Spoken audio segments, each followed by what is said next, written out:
Assalamualaikum warahmatullahi wabarakatuh. Halo teman-teman, pada video kali ini saya akan menjelaskan mengenai salah satu kasus tentang keracunan atau kebocoran suatu bahan kimia yang berakibat fatal di dunia. Dan kasus yang akan saya angkat adalah kasus mengenai sampah industri senjata kimia yang ada di Dzержinsk, Rusia. Dzержinsk adalah suatu kota di Nizhny Novgorod Oblast, Rusia. Kota ini terletak di sepanjang Sungai Oka. Dzержinsk adalah pusat industri terbesar yang memproduksi bahan kimia, serta salah satu lokasi utama yang memproduksi senjata kimia selama Perang Dingin. Nah, kegiatan produksi senjata kimia ini dimulai pada tahun 1941. Jadi sejarahnya, selama Perang Dingin, Amerika Serikat dan Uni Soviet merupakan penimbun senjata-senjata kimia terbesar di dunia. Namun, setelah Perang Dingin berakhir, Amerika Serikat dan Rusia menandatangani dua perjanjian bilateral pada tahun 1989 dan tahun 1990 dengan tujuan untuk mempercepat pemusnahan senjata-senjata kimia yang tersisa. Tahun 1997, kedua negara ini mengesahkan The Chemical Weapon Committee atau CWC yang melarang penggunaan, penimbunan, pengembangan, produksi, dan transfer senjata kimia. Meskipun telah menandatangani perjanjian, namun dalam proses pemusnahan senjata-senjata kimia ini tetap menghabiskan banyak biaya, yang mana merupakan masalah utama bagi negara Rusia.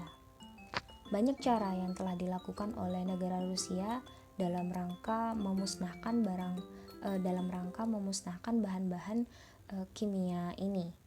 Di antaranya dengan cara mengubur, membakar, bahkan membuangnya ke laut, yang mana kemudian cara-cara ini dilarang oleh The Chemical Weapon Committee atau CWC. Nah, karena kekurangan dalam hal finansial ini, akhirnya negara Rusia memutuskan untuk membuang sisa bahan kimia yang banyaknya sekitar 300.000 ton. Ini dibuang ke saluran pembuangan di sekitar pabrik. Pembuangan ini dilakukan sekitar tahun 1930 dan 1998. Sedangkan produksi senjata kimia telah dihentikan pada tahun 1965. Jadi di Dzержinsk itu terdapat 38 industri bahan kimia. Nah, karena beberapa industri tidak beroperasi lagi, air tanah meningkat seiring dengan naiknya muka air di saluran pembuangan. Nah, kenaikan permukaan air ini mengancam pelepasan arsenik, merkuri, timbal, dan dioksin dalam jumlah besar ke dalam lembah Sungai Oka, yang mana Sungai Oka merupakan sumber air minum untuk kota-kota atau daerah di sekitar Nizhny Novgorod.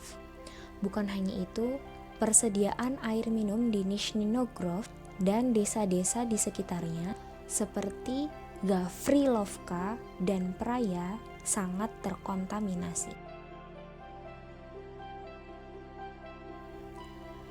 Zat kimia utama yang terkandung dalam limbah bahan kimia yang dibuang adalah arsenik trioksida. Pada tahun 1993 sampai 1994 dilakukan pengujian terhadap tanah di sekitar lingkungan pabrik. Kandungan arsenik trioksida di dalam tanah tersebut mencapai 8.500 kali lebih tinggi daripada konsentrasi yang diizinkan. Sedangkan konsentrasi yang diizinkan yaitu 2 mg per kilo. Karena yang ditemukan adalah 8.500 kali lebih tinggi, maka itu berarti sama dengan 17.000 mg per kilo. Sedangkan di daerah perkotaan itu kandungan arsenik trioksidanya 10 kali lebih tinggi dari kadar yang diizinkan. Di beberapa tempat, bahan kimia telah mengubah air menjadi lumpur putih yang mengandung dioksin dan fenol dengan konsentrasi sangat tinggi. Nah, dioksin dan fenol ini merupakan zat kimia yang dapat menyebabkan keracunan akut bahkan kematian.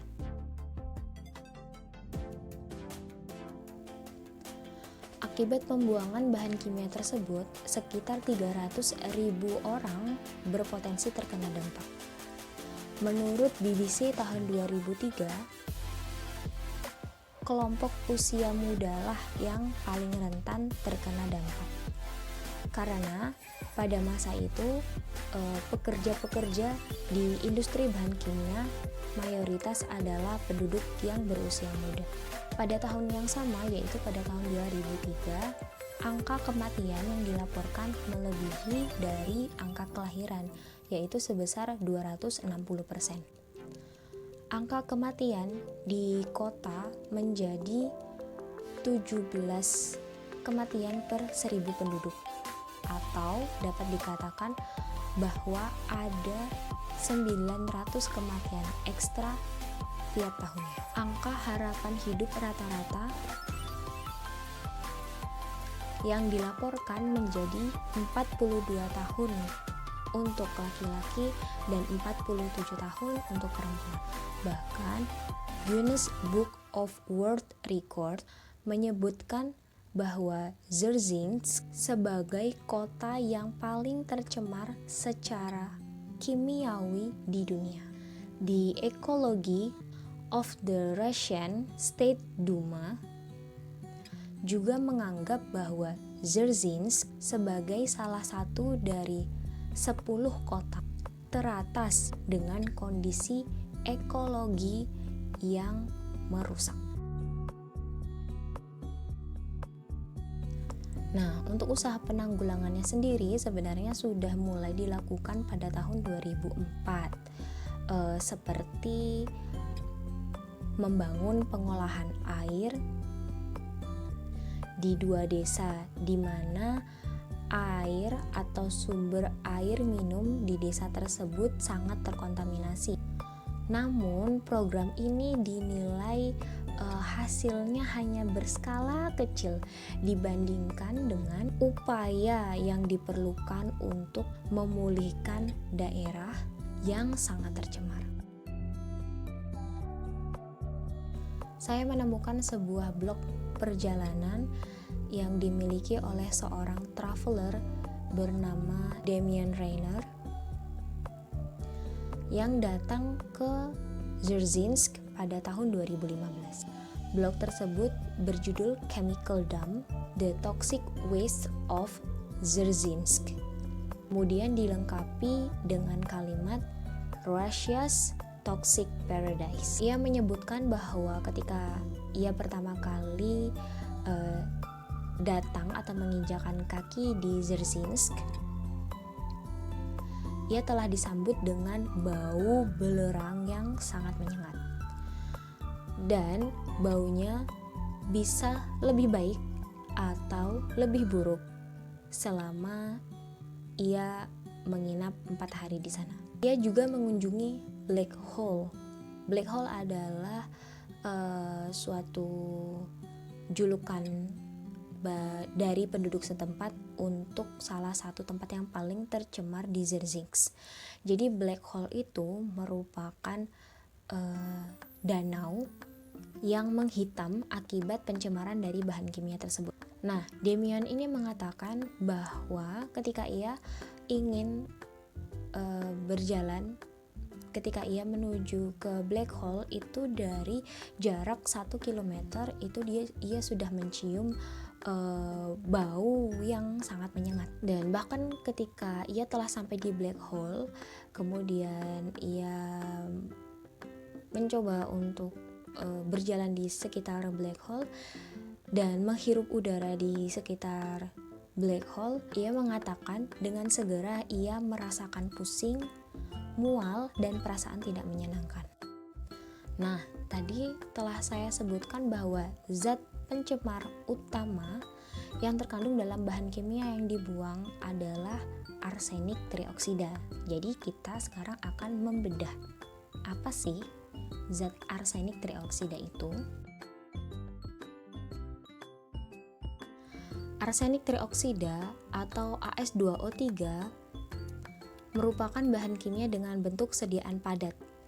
Biasanya tersedia dalam bentuk seperti bedak putih halus dan hanya digunakan untuk keperluan laboratorium dan pabrik. Jadi bahan ini tidak boleh digunakan untuk makanan, obat, dan keperluan rumah tangga. Titik didih bahan ini berada di suhu 457,2 derajat Celcius, sedangkan titik lelehnya berada pada suhu 312,3 derajat Celcius. Zat ini bersifat karsinogenik, korosif, teratogenik, mutagenik, dan beracun, terutama untuk kehidupan akuatik atau kehidupan di air. Selain itu, zat ini fatal jika tertelan. Dapat menyebabkan luka bakar pada kulit dan menyebabkan kerusakan mata yang parah. Serta sangat beracun jika terhirup atau poison inhalation hazard.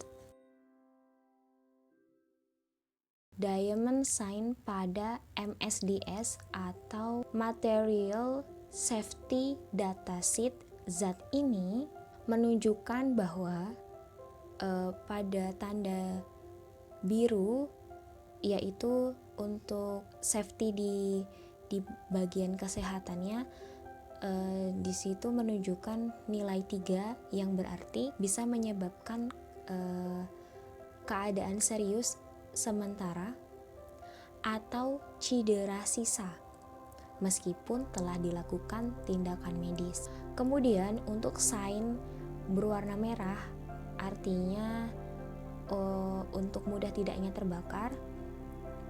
Bahan ini memiliki nilai 0 yang artinya tidak mudah terbakar.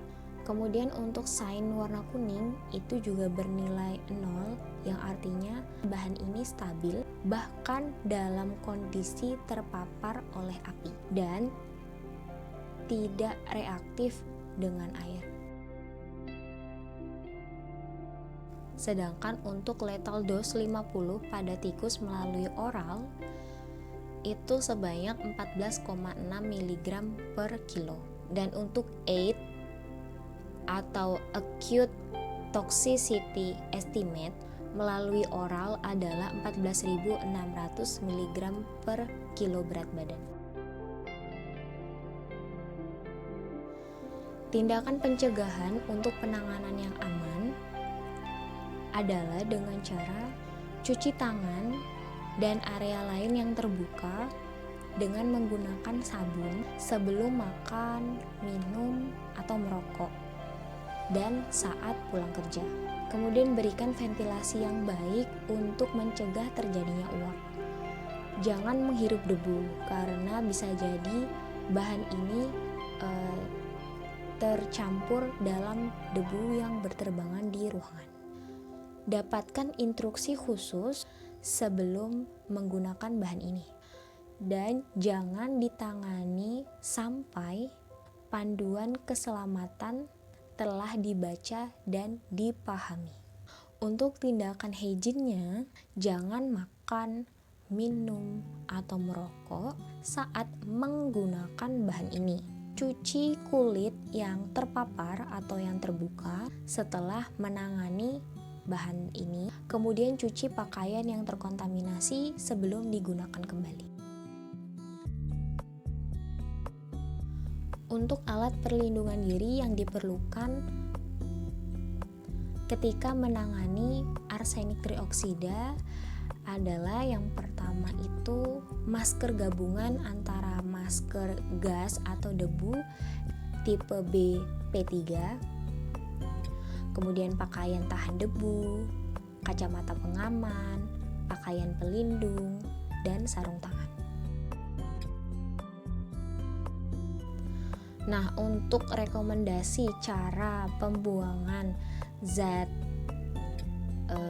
arsenik trioksida ini tentu saja mengikuti peraturan pemerintah yang telah diatur di masing-masing negara. Untuk rekomendasi dari saya pribadi, sebaiknya karena bahan ini mungkin berguna untuk kegiatan laboratorium dan proses produksi pabrik, sebaiknya tidak perlu dibuang jika ada bahan sisa yang belum terpakai.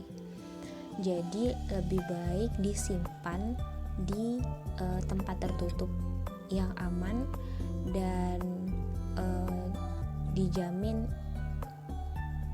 dan tempat yang menjamin tidak adanya kerusakan atau kebocoran,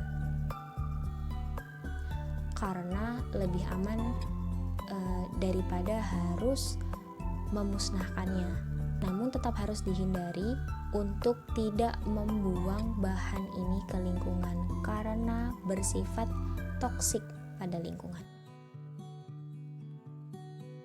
Jadi pelajaran yang bisa kita ambil dari kasus ini yaitu alam itu begitu kaya dan memberikan banyak sekali manfaat bagi semua makhluk hidup. Namun terkadang aktivitas dan pola hidup manusia justru kerap memberikan dampak negatif bagi lingkungan di mana kita tinggal. Alam itu memang bisa menyembuhkan dirinya sendiri, namun tetap memiliki batas sebagaimana tubuh manusia. Jadi seharusnya kita sebagai manusia yang notabene-nya membutuhkan alam untuk kelangsungan hidup kita juga membantu proses penyembuhan alam tersebut agar kita tetap bisa menikmati hasil dari alam yang kita jaga. Kegiatan-kegiatan manusia yang merusak alam jika tidak bisa diminimalisir dampak negatifnya, maka bisa menjamin bahwa kelak tidak ada yang tersisa dari alam untuk kita wariskan kepada generasi-generasi berikutnya. Seperti yang tertuang dalam surah Al-Qasas ayat 77 yang berbunyi, A'udzubillahi minasyaitonirrajim. Bismillahirrahmanirrahim. Wabtaghi fima ataqallahud daral akhirata wala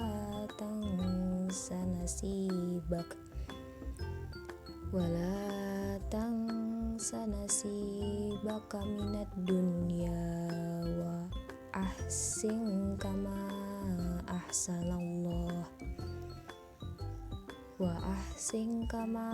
ahsanallahu ilaika wala tabaghil fasada fil ard innallaha la yuhibbul mufsidin. Shadaqallahul azim. Yang artinya, dan carilah pahala negeri akhirat dengan apa yang telah dianugerahkan Allah kepadamu. Tetapi janganlah kamu lupa bagianmu di dunia dan berbuat baiklah kepada orang lain sebagaimana Allah telah berbuat baik kepadamu. Dan janganlah kamu berbuat kerusakan di bumi. Sesungguhnya Allah tidak menyukai orang yang berbuat kerusakan. Jadi teman-teman, marilah kita saling menjaga. Artinya dengan kita menjaga alam yang kita tinggali, insya Allah alam juga akan menjaga kita. Selalu tanamkan dalam pikiran kita bahwa kita itu adalah bagian dari alam, sehingga ketika terbesit niat untuk merusak alam, yang artinya kita juga akan merusak diri kita sendiri. Mulai sekarang, ayo kita tanamkan kebaikan. Kita tanam kebaikan nih, mulai dari sekarang. Insya Allah, nanti ketika waktunya panen, kita juga akan memanen banyak kebaikan.